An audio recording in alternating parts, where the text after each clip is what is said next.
तो मित्रों welcome to number one classes, जहां पे हम करते हैं नंबर वन पढ़ाई। तो आज हम पढ़ रहे हैं ज्योग्राफी। पिछली क्लास लाई हुई थी, उसमें हमने चैप्टर नंबर 5 कंप्लीट किया था। ठीक है, major domains of the earth. और आज हम पढ़ेंगे major landforms of the earth. ये चैप्टर बड़ा ही इजी है, easy peasy my dear friend. कोई ज्यादा इसमें कठिन चीजें है नहीं, तो हम इसको पढ़ पढ़ के खत्म कर देंगे आज ही, अभी थोड़ी देर में। तो क्या बोल रही है कि जो धरती होती है, धरती हमारी अर्थ, वो हमको अंतरिक्ष से ऐसी गोल दिखती है। ऐसी गोल दिखती तो है, ऐसी गोल। कैसी गोल? नहीं, ये वाली गोल नहीं, दूसरी वाली गोल, ऐसी वाली गोल, है ना। ओपन हो रहा है, ओके। तो हमको ये धरती इस तरीके से ऊपर से तो एकदम गोल, एकदम चिकनी दिखती है, लेकिन भाई इतनी चिकनी है नहीं, है ना। ये धरती इतनी चिकनी है नहीं, क्योंकि इस धरती पे बहुत सारी चीजें हैं। इस धरती पे खाइयां हैं, इस धरती पे पहाड़ है, इस धरती पे समुद्र है, इस धरती पे नदियां हैं, इस धरती पे प्लेटू है, इस धरती पे पठार है, इस धरती पे बहुत कुछ है। देखो ऊपर से एकदम चिकनी दिख रही है, लेकिन पास में जैसे जैसे हम जाएंगे तो हमको पता चलेगा भाई चिकनी इतनी है नहीं है। और पास चलते हैं, चलो और पास चलते हैं, और पास चलते हैं। देखो यहाँ से चिकनी दिख रही है ना एकदम, लेकिन ये चिकनाहट देखना अभी पहाड़ों में कन्वर्ट हो जाएगी, पहाड़ आ जाएंगे यहाँ पे। अरे ये क्या हो गया, ये क्या हो गया? ये भाई पहाड़ आ गए, ये हमारे वेस्टर्न घाट्स आ गए। ये देखो, मैंने यहाँ पे 3D चालू नहीं किया हुआ है, 3D मैंने चालू किया हुआ है। ये रहे, ये वेस्टर्न घाट्स आ गए, देख रहे हो तुम, ये पहाड़ आ गए भैया। तो देखो ये नीचे वाला, ये जगह तो कितनी नीचे है, और ये पहाड़ कितने ऊंचे हैं, है ना। वेस्टर्न घाट्स है ये, तो ये ऊंचे ऊंचे पहाड़ है। धरती पे ही ऊंचे ऊंचे पहाड़ भी है, और धरती पे समुद्र भी है। ऊपर से अपने को चिकनी लगती है, देखो तो नदियां बह रही है इधर, ये नदियां वदियां बह रही है। ठीक है, इस साइड में चलेंगे तो ये समुद्र आ गया, पूरा सी आ गया। तो धरती में बहुत टाइप के लैंडफॉर्म है। कहीं पे ज्वालामुखी फट रहे हैं, ज्वालामुखी फट रहे हैं। कहीं पे जो है बर्फ गिर रही है, कहीं पे बहुत गर्मी पड़ रही है, कहीं पे एकदम रेगिस्तान है, तो कहीं पे बहुत पानी है, बहुत बाढ़ आ रही है। तो अलग अलग लैंडफॉर्म हमको धरती पे देखने को मिलते हैं। उन्हीं के बारे में आज के चैप्टर में हम पढ़ने वाले हैं। तो चलो पढ़ते हैं एनसीईआरटी से। बड़ा ही सिंपल चैप्टर है, कुछ ही देर में ये खत्म भी हो जाएगा। चलो, क्या लिख रहा है? You must have seen some of the landform features shown in figure 6.1 below. You will notice that surface of the earth is not the same everywhere. यानी कि धरती का सरफेस, यानी कि जो धरातल है, वो हर कहीं पे एक जैसा नहीं है, वो बदलता रहता है। The Earth has infinite variety of landforms. Some part of the lithosphere may be rugged and some flat. तो बोला कुछ तो भाई अपने धरती ऊपर खबड़ भी हो सकती है, जैसे मैंने पहाड़ दिखाए, और कई जगह पे फ्लैट होती है, यानी खेत होते हैं। हमने खेत देखे होंगे, जैसे अपने नॉर्थ ईस्टर्न प्लेन होते हैं, है ना, बिहार, उत्तर प्रदेश, राजस्थान, इधर बहुत सारे खेत है, एकदम समतल जमीन है।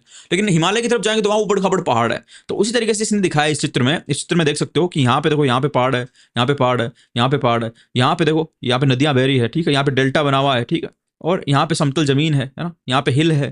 तो भाई ऐसे बहुत सारे उबड़ खाबड़, समतल, झीलें, नदियां, पहाड़, पवन, ये बहुत सारी चीजें धरती में मिलती है। तो इसी को हम बोलते हैं मेजर लैंडफॉर्म्स। द सेकंड, क्या लिखा है? अच्छा, हमने कुछ पढ़ा नहीं क्या? अच्छा, यहाँ पढ़ेंगे। तो ये बोला कि ये लैंडफॉर्म जो बन रहे हैं, ये पहाड़ जो बन रहे हैं, ये जो नदियां आ रही है, ये जो प्लेटू बन रहे हैं, ये जो मैदान बन रहे हैं, ये कैसे बन रहे हैं? इनके पीछे कौन सी शक्ति है जो इनको बना रही है? कोई ना कोई तो बना रहा होगा।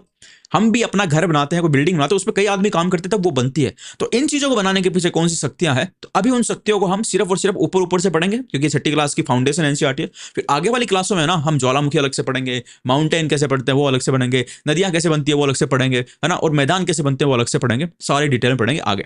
तो देखो, this landforms are result of two processes, यानी दो प्रोसेस होते हैं जिनसे ये लैंडफॉर्म बनती है। एक तो होती है एक्सटर्नल प्रोसेस और एक होती है इंटरनल प्रोसेस, यानी कि आंतरिक प्रक्रिया और बाह्य प्रक्रिया। आंतरिक प्रक्रिया जो होती है ना, इंटरनल प्रोसेस जो होती है, वो धरती के अंदर से काम करती है। धरती के अंदर भी बहुत कुछ चल रहा होता है, वो भी हम डिटेल में पढ़ेंगे, टेंशन मत लो। और धरती के बाहर भी बहुत कुछ चल रहा होता है। तो उन्हीं प्रक्रियाओं को थोड़ा सा ऊपर ऊपर से इस क्लास में बताया गया, ताकि आपको आगे जब हम पढ़ें तो आपको सुना सुना नाम लगे उसका। अच्छा, You will be amazed to know that ground you are standing on is slowly moving. जिस धरती पे हम आज खड़े हैं, जिस धरती पे बैठ के मैं पढ़ा रहा हूँ, जिस घर पे बैठ के मैं पढ़ा रहा हूँ, आप जहाँ पे बैठे हो, वो सब चल रहे हैं धीरे धीरे। पूरी की पूरी जमीन चल रही है, लेकिन वो इतनी धीरे चल रही है कि हमको पता नहीं चलता। ये भी हम आगे जाके पढ़ेंगे, इसको बोलते हैं प्लेट टेक्टोनिक थ्योरी, है ना, उसको हम पढ़ेंगे। तो ग्राउंड चल रहा है भाई, लेकिन पता नहीं चलता। आज पता चला तो बड़ा ही आश्चर्य हमको हुआ होगा कि यार हमारा नीचे वाली जमीन भी चलती है, पूरी की पूरी जमीन ही चल रही है। हाँ भाई, चल रही है। With in the earth a continuous movement is taking place. The first or the internal process leads to the upliftment or sinking of the earth's surface on several places.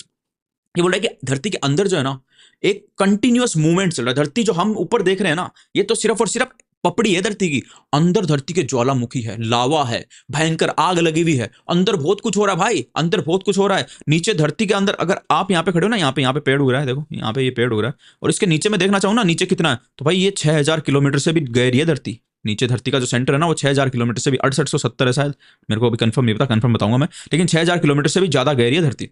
तो अंदर बहुत आग है, बहुत लावा है, बहुत गर्मी है, और अंदर बहुत कुछ चल रहा है भाई। और अंदर का सिस्टम है ना मूव करता रहता है, हिलता रहता है, चलता रहता है, इधर उधर घूमता रहता है। और ऊपर हमारी धरती जो ऊपर पपड़ी है जिसपे हम खड़े हैं, ये भी धीरे धीरे मूव करती रहती है, धीरे धीरे, उसी वजह से क्योंकि अंदर का सिस्टम जो लावा है वो इधर उधर घूम रहा है, तो वो इधर उधर घूमता है, तो उसके ऊपर तैर रही है भाई एक तरीके से। जो हम ऊपर जिसपे खड़े हैं उसको बोलते हैं लिथोस्फेयर।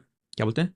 लिथोस्फेयर। और ये लिथोस्फेयर एक तरीके से लावा पे, आग के दरिया पे, आग के समुद्र पे हमारी जो जमीन है वो एक नाव की तरह तैर रही है, हमको पता नहीं चलता क्योंकि ये नाव बहुत धीरे चलती है, लेकिन ये नाव हमेशा चलती रहती है। अच्छा, और उसी प्रोसेस को, जो अंदर प्रोसेस हो रही है, जो लावा में जो प्रोसेस चल रही है, उसको हम बोलते हैं इंटरनल प्रोसेस, यानी आंतरिक प्रक्रिया। आंतरिक क्यों बोला? क्योंकि ये धरती के अंदर चल रही है। अच्छा जी, चलो, वो तो पहली प्रक्रिया हो गई। पहली कौन सी हो गई? इंटरनल प्रोसेस, इंटरनल प्रोसेस, ठीक है।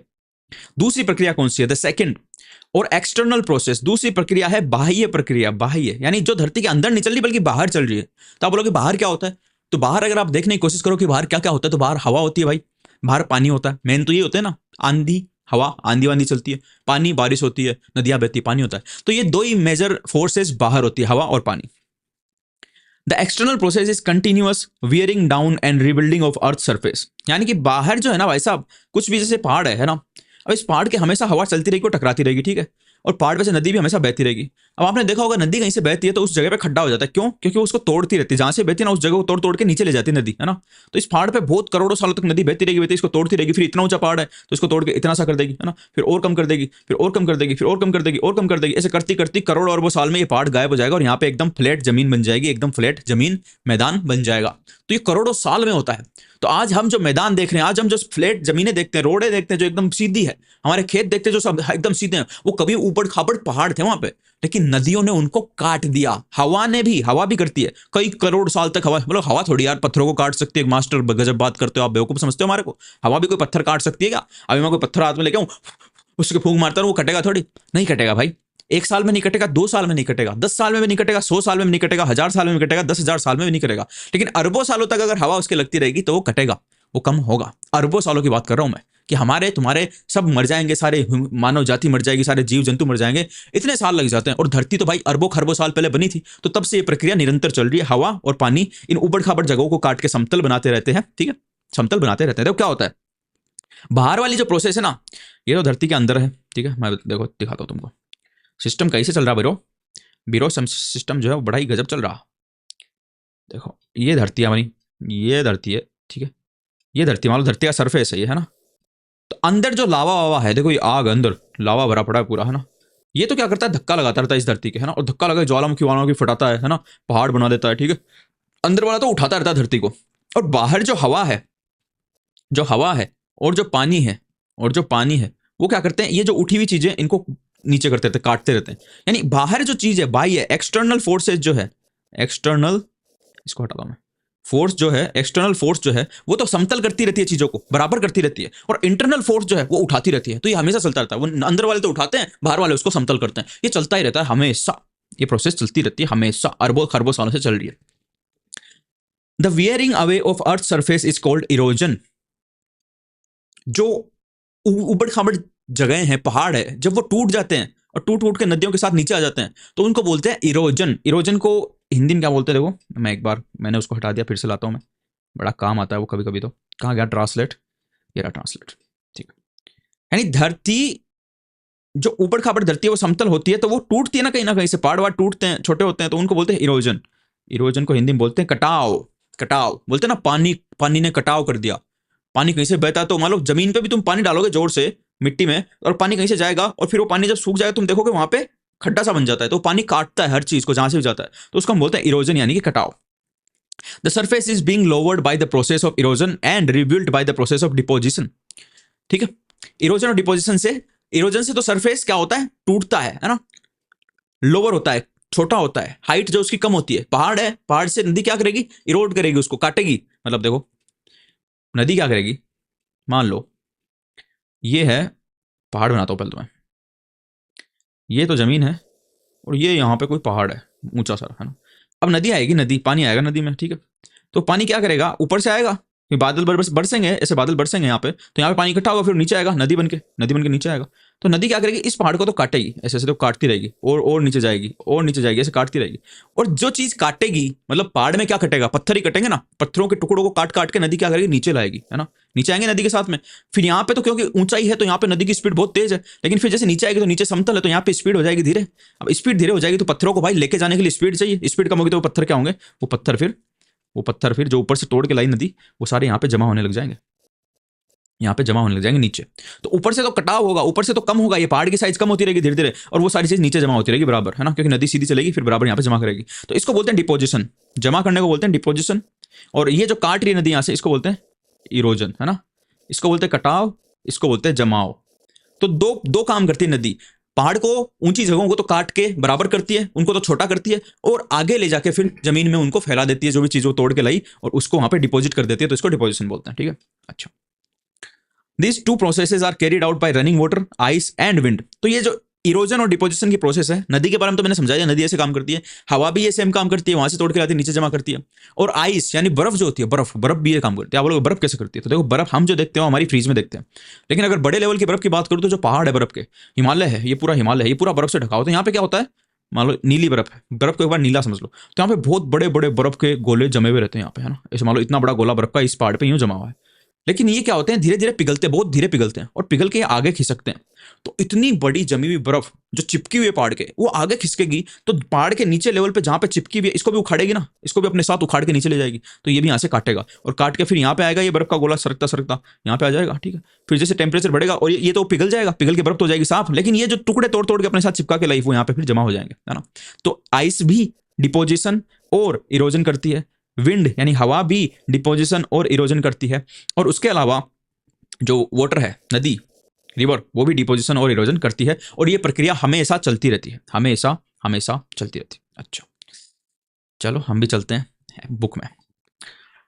Broadly we can group different land forms depending on elevation and slope as mountains, plateau and planes.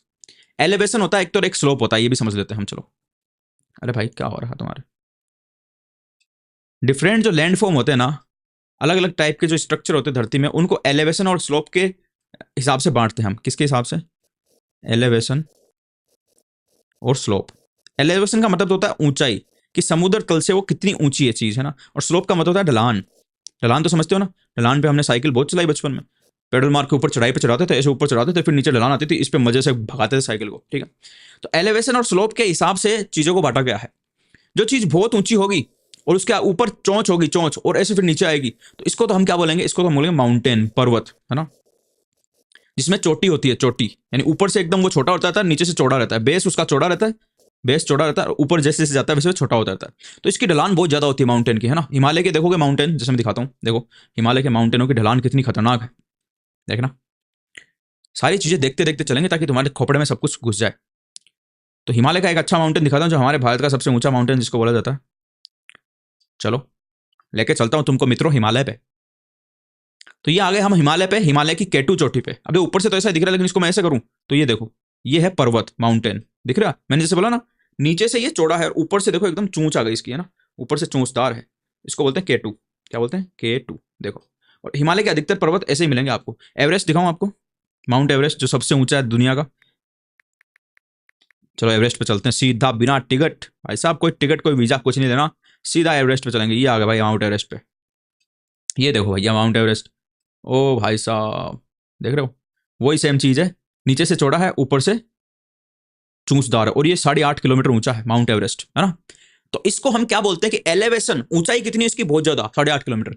और इसका जो स्लोप है, ढाल, ढाल भी बहुत खतरनाक है, देखो एकदम तीखा ढाल है, और ऊपर से चोटी है, ऊपर से एकदम सकरा है, नीचे से चौड़ा है, तो इसको हम बोलेंगे माउंटेन। क्या बोलेंगे, माउंटेन। अच्छा, दूसरे पे चलते हैं, चलो। दूसरी जो चीज है उसका नाम क्या है, दूसरी चीज, एक तो माउंटेन हो गया, ये लिथोस्फीयर कहां से आ गया भाई, हम तो कुछ और पढ़ रहे थे। हाँ, दूसरी चीज क्या हो गया, माउंटेन। दूसरा हो गया प्लेटू। प्लेटू किसको बोलते हैं, देखो प्लेटू, पहले डायग्राम समझेंगे फिर मैं आपको दिखाता हूं। प्लेटू बोलते हैं भाई, प्लेटू दिखाई नहीं देंगे मैप में हमको, ढंग से क्यों नहीं देंगे मैं बताता हूं। माउंटेन तो ये हो गया कि भाई नीचे से चौड़ा, ऊपर से एकदम चोंच बनी हुई है उसके, तो ये तो माउंटेन हो गया, ठीक है। नीचे से बहुत चौड़ा है, ऊपर से एकदम संकरा हो जाता है और ऊपर एकदम चोटी बन गई, उसकी चोंच है, इतनी सी जगह ये, तो इसको तो हम माउंटेन बोलेंगे, यानी पर्वत। लेकिन प्लेटू जो होता है ना, प्लेटू, PLATEU, प्लेटू की स्पेलिंग देखनी पड़ेगी, देखो स्पेलिंग में थोड़ी सी मेरी समस्या है, मैं देख लेता हूँ। PLATEAU, TEAU है ना, PLATEAU, ठीक है, PLATEU कर दिया मैंने, ए और लगाना पड़ेगा, AU, प्लेटू। प्लेटू को बोलते हैं पठार। पठार कैसा होता है भाई? पठार भी ऊंचा तो होता है, ऊंचा तो होता है, लेकिन माउंटेन कैसे उसके ऐसे चोटी नहीं होती, बल्कि ऊंचा होने के बाद फिर वो फ्लैट हो जाता है, फ्लैट ऐसे फ्लैट रहेगा कई दिन तक, फिर वापस से नीचे जाएगा, है ना। तो इसको बोलते हैं पठार। में दूसरा बनाऊं क्या? पास में से बनाता हूँ, चलो मैं। पठार कैसा होता है कि ऊंचा तो होगा लेकिन उसकी चोटी नहीं होगी, फिर वो फ्लैट रहेगा कई दूर तक, फ्लैट एकदम सीधा, और फिर नीचा हो जाएगा, ठीक है। इस तरीके से होता है पठार, इसको बोलते हैं PLATEAU या फिर पठार। इसमें क्या सिस्टम होता है कि माउंटेन में तो चोटी है ऊपर, इतनी जगह तो रह नहीं सकते लोग, लेकिन पठार ऊंचा तो है लेकिन बीच में समतल जगह है, तो यहाँ पे लोग रहने भी लग जाते हैं, है ना। यहाँ पे लोग रहने भी लग जाते हैं, मकान बना के, यहाँ पे बिल्डिंगें बन जाती है, यहाँ पे बहुत सारे काम होने लग जाते हैं। इसलिए पठार मैप पे हमको दिखता नहीं, क्योंकि ये बहुत बड़े होते हैं। देखो ये जो लंबा है ना, ऊपर से उठा तो हुआ है, ऊपर तो जा रहा है, ऊंचा तो है, लेकिन ऊपर से जो समतल है बहुत लंबे लंबे कई किलोमीटर तक समतल होता है, फिर वापस से ढलता है, तो हमको कई किलोमीटर का एरिया दिखाई नहीं देता। लेकिन फिर भी मैं आपको दिखाऊंगा, फिर भी मैं आपको दिखाने की कोशिश करूंगा, अगर आप समझ सको। दुनिया का सबसे ऊंचा जो पठार है ना, वह है तिब्बत का पठार। चलो हम तिब्बत चलते हैं आज, तुमको मैं तिब्बत लेके चलता हूँ भाई। संडे को क्या करोगे, और घूमने जाते हो ना, मैं तुम्हारे को खुद लेके चलाऊं। तिब्बत, PLATEAU, मैं तुमको तिब्बत, K2, माउंट एवरेस्ट ऐसे घुमाने ले जा रहा हूँ, वो भी बिना टिकट के, डायरेक्ट हवाई जहाज से, जैसे बजरंग बली गए थे, ठीक है। तो देखो तिब्बत प्लेटू, अब यहाँ पे हमको डायरेक्ट दिखेगा नहीं तिब्बत प्लेटू, क्योंकि ये बहुत बड़ा है, बहुत बड़ा है, बहुत ऊंचा फैला हुआ है, ठीक है। देखो एक जगह नहीं है तिब्बत प्लेटू को, ना ना ना ना ना, एक जगह नहीं है, तिब्बत प्लेटू बहुत बड़ा है। इसको मैं यूं करने की कोशिश करूं तो देखो यूं हो नहीं पाएगा, ये क्यों नहीं हो पाएगा? अब तुमको दिख रहा नहीं ना कुछ भी ऊंचा, क्योंकि ये कहीं और से ऊंचा आ रहा है भाई, कहीं और से, कहीं और से ऊंचा हुआ है, और हजारों किलोमीटर में फैला हुआ है। देखो ये बराबर जो जगह है दिख रही है तुमको, ये बराबर जगह हजारों किलोमीटर तक फैली हुई है, और कहीं ना कहीं जाके ये नीचे हो रही है, ऐसे नीचे हो रही है, तो इसलिए इसको प्लेटू बोलते हैं। हमारे भी है, हमारे भारत में भी प्लेटू है, वो भी हम देखेंगे। हमारे भारत में प्लेटू है, उसको भी हम देखेंगे। दक्कन प्लेटू बोलते हैं उसको, दक्कन का पठार, है ना। तो इस तरीके से प्लेटू होता है। प्लेटू का पता नहीं चलता ऊंचाई का, क्योंकि इसमें पूरे के पूरे शहर बसे हुए रहते हैं, हमको बहुत दूर से देखना पड़ता है, बहुत लंबा चौड़ा होता है ये, इसलिए इसका पता नहीं चलता। लेकिन मैं समझा दिया स्ट्रक्चर कि प्लेटू होता कैसा है। इस तरीके से ऊंचा जाएगा जमीन, फिर कई दूर तक सीधी रहेगी और फिर नीचे रहेगी, और सीधी जमीन पे लोग रहने लग जाते हैं, कई देश भी बस जाते हैं, जैसे तिब्बत बसा हुआ है ना। अच्छा, तीसरी जो चीज होती है वो होते हैं प्लेन्स। प्लेन्स, प्लेन्स का मतलब मैदान। मैदान का मतलब क्या होता है? जो समतल हो, जो कहीं से ऊंचा नीचा नहीं हो, एकदम समतल हो। तो वो तो अगर आप राजस्थान, हरियाणा, मध्य प्रदेश, उत्तर प्रदेश, बिहार इधर से हो तो आपने देखा होगा, खेत देखे होंगे एकदम सीधे सीधे खेत, तो वो मैदान होते हैं, है ना। मैदान कैसे बनते हैं कि जो ये हवा है, हवा जो है और जो पानी है, वो इन पहाड़ों को, इन प्लेटू को काटता रहता है हजारों करोड़ों साल तक, पूरा काट के एकदम जब तक वो बराबर हो जाते हैं, जमीन के समतल हो जाते हैं, तो फिर वो मैदान बन जाते हैं, समझे। तो मैदान बनाने के पीछे किसका मेन योगदान रहता है? रिवर्स का, नदियों का। अपने पानी से वो काटती है, ऊंची जगहों को सीधा करती है। उसके अलावा थोड़ा सा हवा का रहता है और थोड़ा सा बर्फ का भी रहता है ना। यानी जहां पे भी तुमको मैदान दिख रहा है आज की डेट में, जहां पे भी समतल भूमि दिख रही है, कभी ना कभी वहां से बहुत बड़ी बड़ी नदियां निकलती थी, वहां पे बहुत बड़े बड़े पहाड़ भी थे। उनको अरबों खरबों सालों में, जब इंसान का कोई नाम नहीं था धरती पे, एकदम खाली पड़ी थी धरती, तो अरबों खरबों सालों में उसको काट के उन्होंने वहां पे मैदान बनाया। अच्छा जी, बहुत बढ़िया। तो अब एक एक चीज को हम थोड़ा थोड़ा देखेंगे और फिर इस तरीके से हमारा चैप्टर हो जाएगा खत्म। ओके, चलो देखते हैं भैया।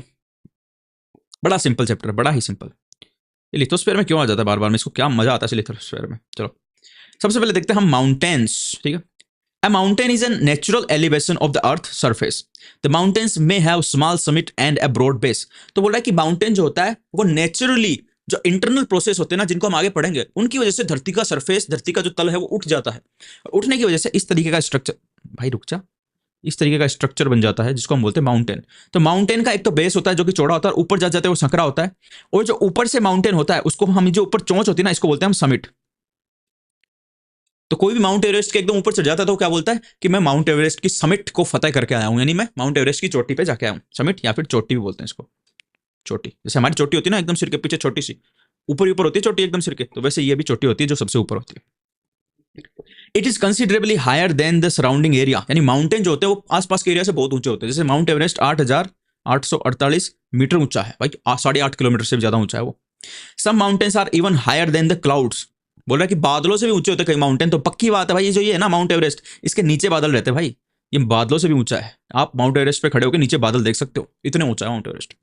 As you go higher the climate becomes colder यानी कि जैसे जैसे ऊंचाई बढ़ती है वैसे वैसे टेम्परेचर कम होता है। तो यही बोल रहा है कि जैसे जैसे हम ऊपर चढ़ेंगे तो क्लाइमेट आसपास का वातावरण ठंडा हो जाएगा। क्यों? क्योंकि टेम्परेचर कम हो जाएगा। ये हमने पिछली क्लास में आराम से देखा था। In some mountains there are permanently frozen rivers of ice, they are called glaciers. There are some mountains you can not see as they are under the sea. तो क्या बोल रहा है ये कि भाई माउंटेन्स की जब ऊंचाई बढ़ती है तो ऊपर तापमान कम होगा, ऊपर तापमान कम होगा तो वहां पे पानी जम जाएगा। तो वहां पे कई ऐसी नदियां हैं जो जमी हुई है, पानी की नदियां जमी हुई है, उनको हम बोलते हैं ग्लेशियर्स, है ना। और वो जमे हुए रहते हैं वहां पे ऊपर पहाड़ों के ऊपर एकदम चोटी पे जमे हुए रहते हैं वो, है ना। और वो थोड़े थोड़े पिघलते रहते हैं और उसी से फिर नदियां निकलती है। जैसे हिमालय से हमारी गंगा नदी निकलती है, हिमालय से हमारी ब्रह्मपुत्र नदी निकलती है। वो कहां से निकलती है कि वो माउंटेन के ऊपर जो पानी जमा हुआ है, बहुत बहुत सारा पानी, भाई थोड़ा बहुत पानी की बात नहीं कर रहा हूं मैं, इतना पानी की बात कर रहा हूं जितना हम सोच भी नहीं सकते। तो वो पानी धीरे धीरे थोड़ा थोड़ा पिघलता है, उससे पूरी पूरी नदी निकल रही है। देख लो, जैसे हम अपने हाथ में बर्फ पकड़ते हैं ना, या कुल्फी पकड़ते हैं, आइसक्रीम पकड़ते हैं ना, आइसक्रीम कितनी बड़ी आइसक्रीम होती है वो, लेकिन वो पिघलती है जब थोड़ी थोड़ी तो उसमें एक एक बूंद गिरती है। तो इतनी बड़ी आइसक्रीम में एक एक बूंद टपका गिरती है। वैसे ये मान के चलो कि वो ग्लेशियर एक आइसक्रीम है जिसमें से बूंद निकल रही है और वो बूंद एक पूरी नदी बन रही है। तो समझ सकते हो तुम, उसकी बूंद अगर पूरी नदी के बराबर है तो वो खुद कितना बड़ा होगा। सोच सकते हो गंगा नदी कितनी बड़ी है, वो उसकी बूंद है। इतना बड़े बड़े ग्लेशियर जमे पड़े हैं पहाड़ों के ऊपर। अच्छा, उनसे हमको पानी मिलता रहता है। तो एक तरीके से हमारी टंकी है भाई पानी की। पहाड़ों के ऊपर जो ग्लेशियर है जो जमे हुए हैं वो टंकी है हमारी पानी की। वो धीरे धीरे पिघलते हैं, हमको नदियां देते रहते हैं पूरे साल भर और उससे पानी मिलता है सबको। अच्छा, ये है सिस्टम। ओके, इसके अलावा हम बात करते हैं because of harsh climate less people live in the mountain area since the slopes are steep less land is available for farming. बोले कि साहब माउंटेन का जो क्लाइमेट होता है ना वो बहुत हार्श होता है, बहुत ठंडा होता है, माउंटेन बहुत कोल्ड होता है। और क्योंकि इस तरीके से होता है तो यहाँ पे तो कोई जगह भी नहीं है, थोड़ी सी जगह है, तो यहाँ पे लैंड भी नहीं है, तो यहाँ पे फार्मिंग भी नहीं कर सकते, यानी कि खेती भी नहीं कर सकते। तो इस वजह से यहाँ पे बहुत कम लोग रहते हैं। लेस पीपल लिव हेयर, ठीक है। अच्छा, तो मित्रों आगे लिखा हुआ है माउंटेन्स में be arranged in line known as range. यानी कि जो माउंटेन होते हैं एक एक ही होगा तो उसको तो हम माउंटेन बोलेंगे, लेकिन भाई एक के आगे एक के आगे एक के आगे एक के आगे एक के आगे ऐसे बहुत सारे माउंटेन होंगे तो उनको हम बोलेंगे माउंटेन रेंज। जैसे हमने पिछली क्लास में एंडीज माउंटेन की रेंज देखी थी साउथ अमेरिका में एंडीज जो थे वो माउंटेन की पूरी रेंज थी, पूरे कई हजार किलोमीटर तक फैले हुए थे, तो उनको रेंज बोलते हैं। Many mountain system consist of a series of parallel ranges extending over hundreds of kilometre. The Himalayan, the Alps, the Andes are mountain ranges of Asia, Europe and South America. तो क्या बोलते हैं कि हिमालय भी हमारा इस तरीके का माउंटेन रेंज है क्योंकि वो फैले हुए भाई बहुत दूर तक, है ना। और उसके अलावा आल्प्स जो है, एल्प्स भी बोलते हैं कई लोग उनको, वो यूरोप में फैले हुए हैं। और इसी तरीके से एंडीज जो है, एंडीज वो कहाँ पे फैले हुए हैं? एंडीज फैले हुए हैं साउथ अमेरिका में। हाँ, mountains very in their height and shape. तो भाई ऊंचे नीचे पर्वत होते रहते हैं, एक जैसे तो होंगे नहीं। अब कोई ऐसा तो नहीं बनाता है ना माउंटेन्स को कि भाई ये पुट्टा ले लिया मैंने अब इसके इसके नीचे नीचे रहेंगे सब, नहीं। वो जहां पे जितना प्रेशर लगता है उतना ऊपर वो चला जाता है। कैसे बनते हैं माउंटेन वो हम आगे वाली क्लासों में देखेंगे। ओके, माउंटेन के 3 टाइप होते हैं। कौन कौन से? एक तो फोल्ड माउंटेन होता है, एक ब्लॉक माउंटेन होता है और एक वोल्केनिक माउंटेन होता है। तीनों कैसे बनते हैं, अलग अलग प्रोसेस होती है तीनों के बनने की। जब हम प्लेट टेक्टोनिक थ्योरी पढ़ेंगे ना उसमें भाई साहब ये चीजें हम समझेंगे, अभी तो नहीं समझेंगे, ठीक है।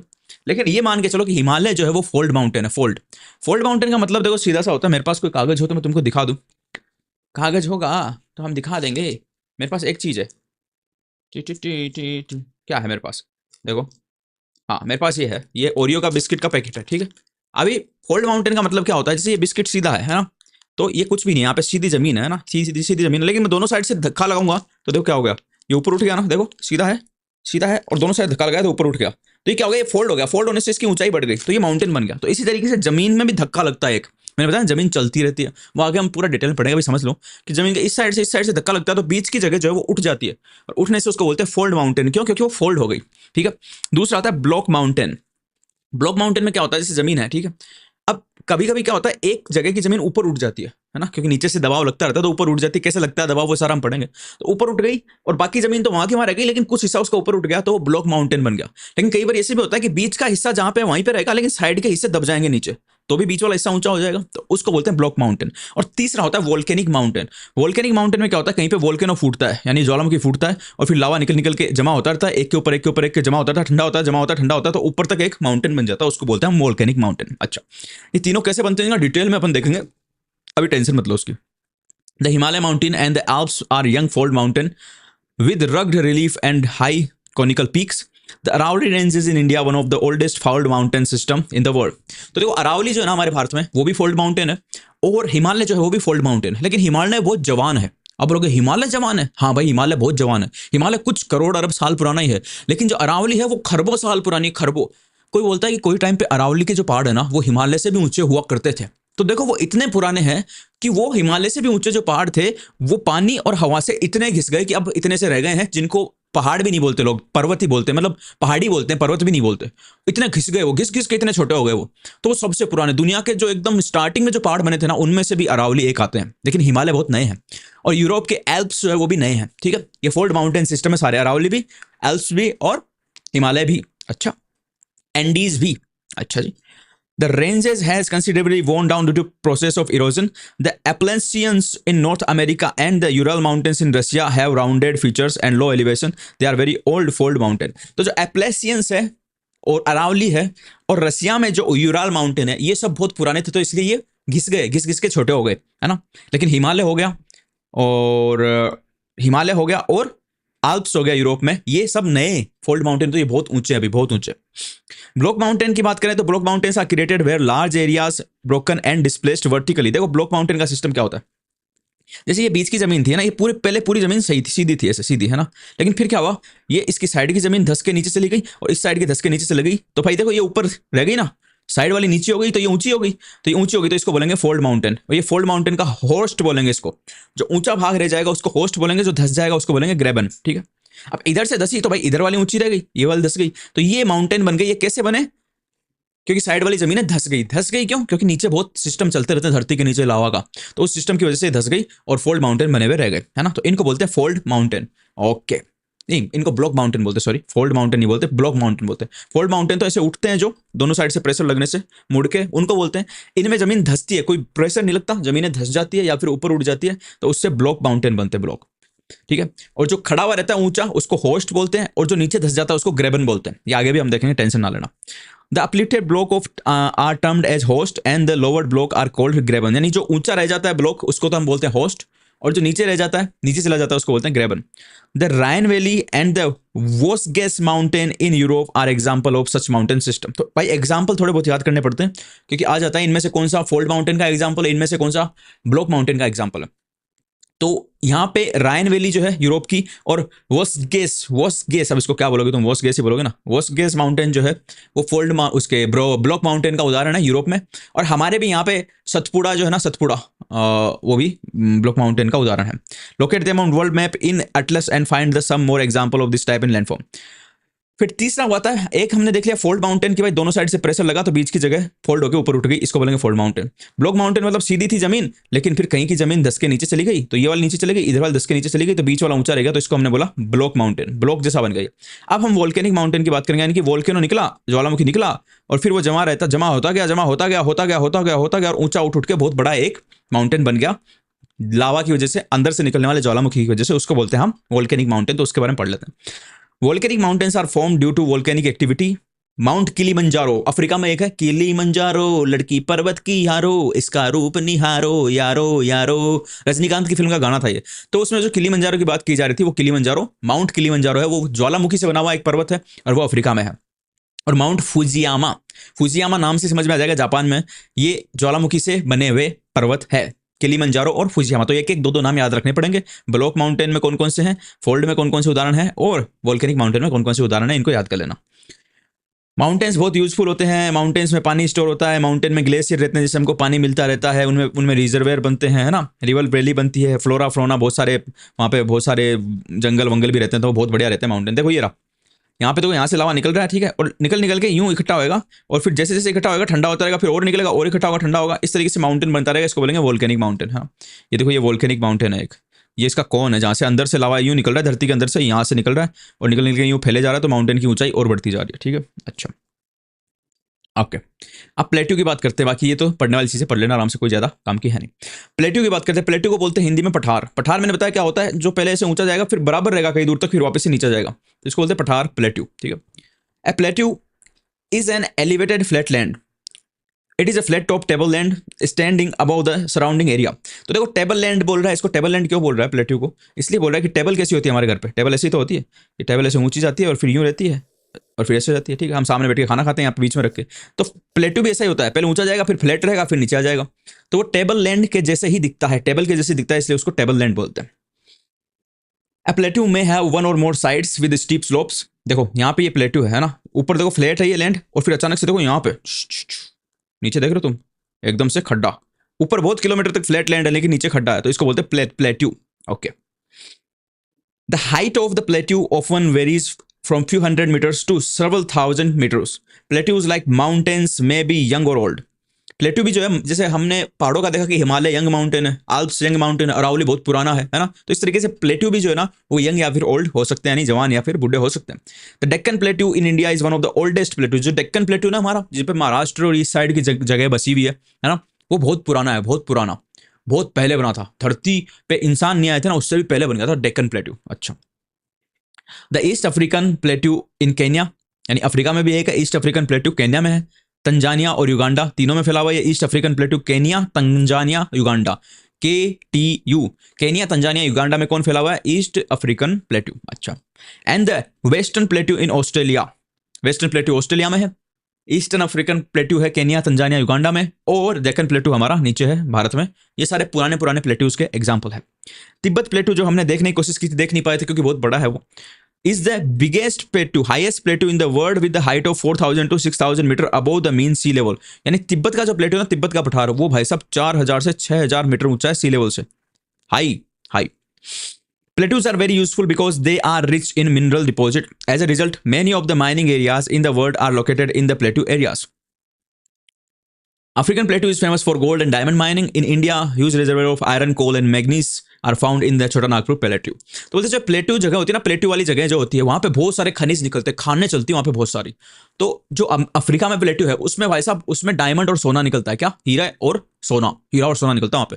और भारत में जो प्लेट्यू है ना, उसमें क्या निकलता है? उसमें कोयला, लोहा, मैग्नीज, इस टाइप के खनिज जो है छोटा नागपुर प्लेट्यू से निकाले जाते हैं। छोटा नागपुर प्लेट्यू में छत्तीसगढ़ और इसके आसपास का एरिया आ जाता है, वहां से बहुत खनिज निकाले जाते हैं क्योंकि प्लेट्यू में खनिज ज्यादा मिलते हैं। अच्छा।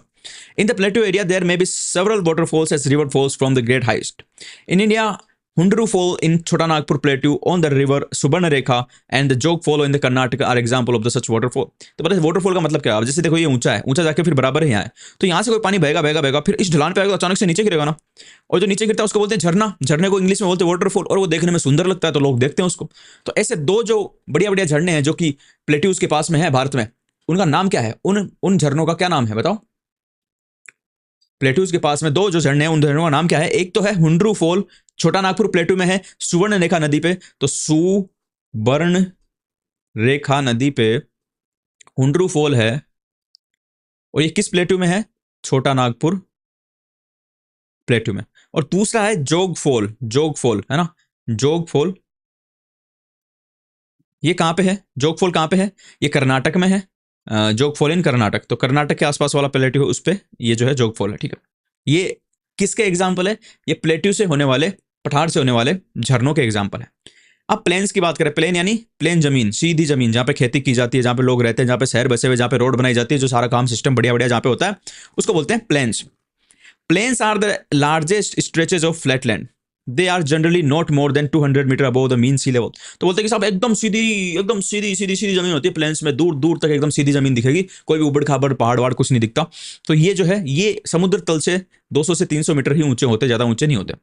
Some plains are extremely level, others may be slightly rolling and undulating। Most of the plains are formed by rivers and their tributaries। तो मैंने बता दिया प्लेन कैसे बनते हैं। प्लेन पहाड़ों से, पहाड़ों को काट के जो नदियां हैं वो आएगी बहती हुई, पहाड़ों को काटेगी और तोड़ेगी, उनके पत्थरों को एकदम बारीक बारीक पीस देगी, क्योंकि पानी के साथ पिस जाते हैं पत्थर, और फिर वो आके नीचे फैला देगी उसको।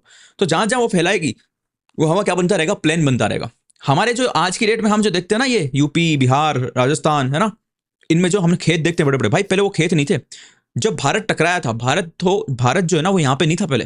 भारत पहले कहीं और हुआ करता था, वहां से चलता चलता आया और फिर एशिया महाद्वीप से टकराया। उससे पहले है ना, तब जब टकराया था तब हिमालय बन गया ऊपर, ठीक है, ये हिमालय बन गया, और हिमालय के आगे भैया खाई थी, 1-1, 2-2 किलोमीटर की खाइयां थी, है ना, वहां पे जमीन नहीं थी। फिर हिमालय बहुत ऊंचा था, तो नदियां वहां से हिमालय को काटती काटती लाई, यहाँ पे इस खाई में वो डालने लगे उसके पत्थर मिट्टी, जो भी वो काट के ला रही थी वो सारी। तो भर भर के वो खड्डा इतना भरा कि आज वो हमारा मैदान बन गया। कोई जमाने में वो खाइयां थी भाई, मैदान नहीं था, तो नदियों ने उनको मैदान बनाया।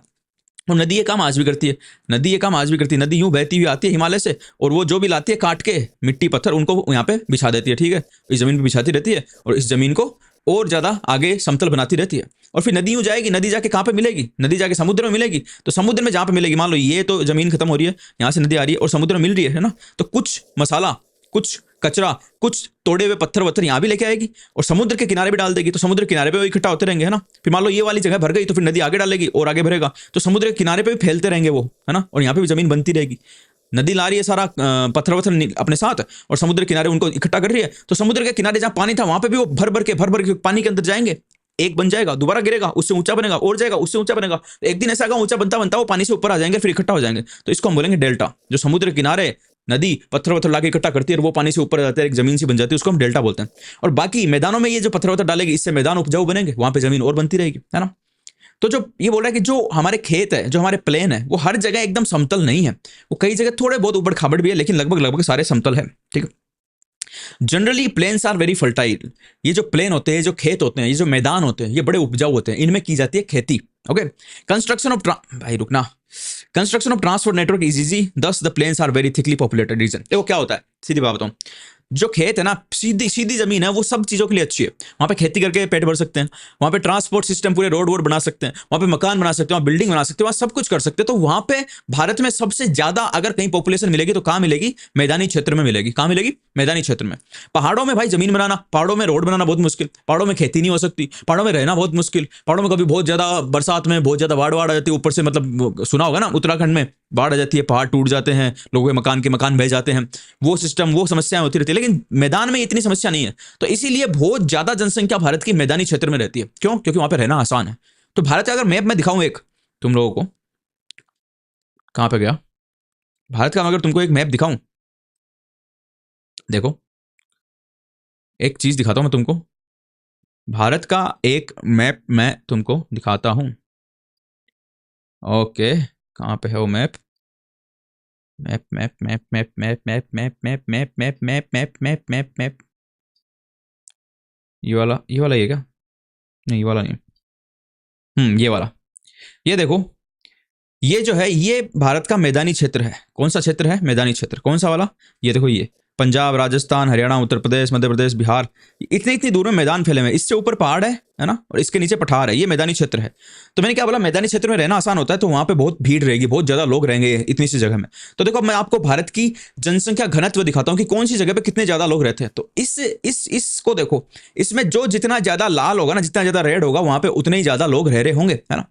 आप बोलोगे इसमें ब्राजील क्यों लिखा हुआ है, इसमें जापान क्यों लिखा हुआ है, ये तो भारत है। हाँ है, क्यों लिखा हुआ मैं कल बताऊंगा, कल के क्लास में जब हम अगला चैप्टर पढ़ेंगे उसमें। लेकिन अभी ये देखो कि ये वाला एरिया जिसमें मैदान मैंने बताए थे है, वही एरिया देखो कितना लाल हो रहा है, यानी यहाँ पे बहुत भर के लोग भरे पड़े हैं। क्यों? क्योंकि मैदानों में रहना आसान है, इसलिए ज्यादा जनसंख्या मैदानों में रहती है, इसीलिए इस एरिया में हमको ज्यादा जनसंख्या मिलती है, क्योंकि यहाँ पे मैदान है। तो देखो हमारे ज्योग्राफी भी इस चीज को प्रभावित करती है कि कहाँ की जनसंख्या ज्यादा होगी, कहाँ की जनसंख्या कम होगी। तो मैदानी क्षेत्र में जनसंख्या हमेशा कम नहीं मिलेगी, ज्यादा मिलेगी। अच्छा, उसके बाद लैंडफॉर्म एंड द पीपल, तो वही बात बोल रहा है भैया कि लोग जो है हर जगह रह लेते हैं, हर जगह रह लेते हैं लोग। देखो यहाँ पे देखो, रेगिस्तान में भी रह लेते हैं, राजस्थान में बहुत लोग रहते हैं, लोग समुद्र तट पे भी रह लेते हैं, लोग कोस्टल रीजन में भी रह लेते हैं, लोग जंगलों में भी रह लेते हैं, लोग जो है पहाड़ों पे, देखो पहाड़ों में मकान बना के रह लेते हैं, पहाड़ों पे खेती भी कर लेते हैं, ठीक है, रह तो सब जगह रहते हैं। लेकिन मैदानी क्षेत्र में सबसे ज्यादा जनसंख्या इसलिए पाई जाती है क्योंकि यहाँ रहना बड़ा आसान है, पहाड़ों के मुकाबले और रेगिस्तान के मुकाबले। रेगिस्तान में भी मैदान है लेकिन वहां पे पानी नहीं है, गर्मी पड़ती है राजस्थान में, तो इसलिए वहां पे भी जनसंख्या आपको कम दिखेगी। लेकिन जो यूपी बिहार और ये जो यूपी बिहार उत्तर प्रदेश इस साइड का जो मैदान है ना भाई, हरियाणा पंजाब, इनमें भयंकर रूप से जनसंख्या रहती है, बहुत ज्यादा भीड़ है, बहुत ज्यादा जनता रहती है, क्योंकि वहां पे सीधी खुली जमीनें हैं, पानी की व्यवस्था है, खेती की जा सकती है और रहना बड़ा आसान है, मकान बनाए जा सकते हैं, ट्रांसपोर्ट सिस्टम अच्छा है, तो इस वजह से वहां पे रहते हैं। ठीक है, तो ये इसमें बताया गया है और ये मैंने तुमको बता दिया, पढ़ने की आवश्यकता तुमको लगे तो पढ़ लेना, इतना काम का ये है नहीं। ठीक है, तो इस तरीके से हमारे चैप्टर नंबर 6 जो है खत्म हो गया। कल हम चैप्टर नंबर 7 स्टार्ट करेंगे और चैप्टर नंबर 7 में हम पढ़ेंगे इंडिया के बारे में और वहां पे बड़ा मजा आएगा। वहां पे सब कुछ मैं मैप से दिखाऊंगा, तुम्हें नक्शे से एक एक चीज दिखाऊंगा मैं, आनंद आ जाएगा तुमको। ज्योग्राफी पढ़ने का पूरा जो स्वाद होता है ना, स्वाद, वो स्वाद आ जाएगा। तो भाई लोग आज की वीडियो में इतना ही। यहाँ पे जो नंबर 1 लिखा हुआ है उसको दबा के सब्सक्राइब जरूर कर लेना। 300 सब्सक्राइबर होने की खुशी में सभी को बधाइयाँ। और उधर जाके भैया प्लेलिस्ट आ रही है पूरी की पूरी, उस प्लेलिस्ट पे दबा के सारी की सारी वीडियो जो मैं ज्योग्राफी बनाता हूँ वहाँ पे मिल जाएगी, वो देख सकते हो। Thank you very much for watching the class, see you in the next class, have a good day.